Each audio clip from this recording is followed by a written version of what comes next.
On the other side of the northern realm, at the heart of the mainland, Chancellor Cudic's castle stood soundlessly against the soft moonlight. 2 dragons, Orsis the Silver and Avaros the Orange, sat on either side of the castle's perimeter, their ears perked with great diligence. Ever since the mainland chancellor had used Dreamshade to make all the dragons fall asleep, the fire-breathers had been furious.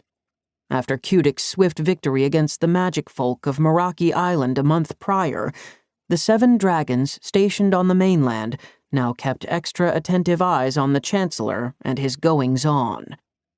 The only thing compelling them to give Cudic a respectable distance, as opposed to setting him and his military fleet ships aflame as retribution, was that he still held all 14 mainland dragon riders and their magic companions deep within his royal dungeons. Indeed, it was an effective motivator to keep the dragons in line. As it happened, not so far from the rider-occupied dungeons, there lay a secret. Buried deep underground was a large chamber containing the Chancellor's secret workshop. The spacious room was shaped like a tall cylinder, outfitted completely in stone, topped by a wide skylight.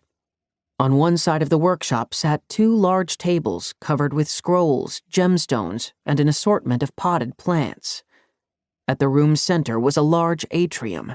Lush, exotic vegetation filled the space, and at the very heart of it all was a tree. Well, half a tree, more like. With its charred, scraggly branches, it looked as if it had been cut clean down the middle with a giant's axe. And it was under this sad half-tree that a man called Wolf sat with crisscrossed legs, one tawny hand pressed against the cold, blackened trunk. It was said the man had gotten his name because, in the same way a wolf could hunt down any prey, this wolf could track down any magical plant or creature ever to have existed. Some considered Wolf to be a healer, others believed him to be a scientist, and a fair few, like the Chancellor, believed Wolf to be a dangerous criminal. "Goddess Akala, what did he do to you?" Wolf whispered, patting the trunk as the ache in his chest swelled. Indeed, the goddess surely wept at the sight of what had become of the sacred tree.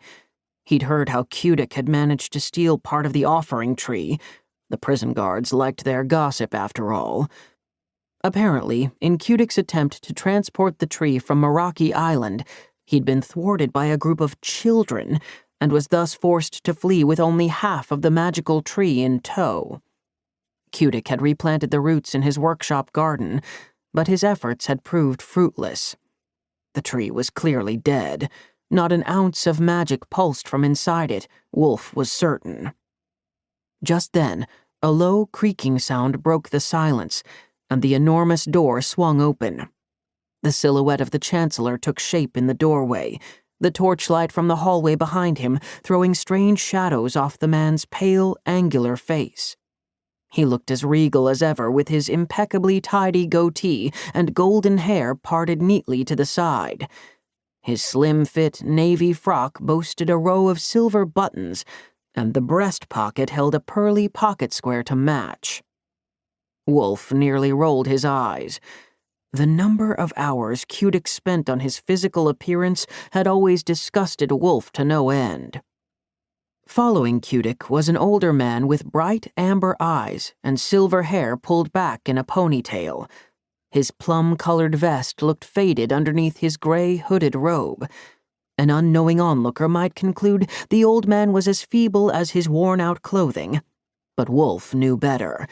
This man was dangerous. He was a Meraki mage. At the sight of him, Wolf stood to attention.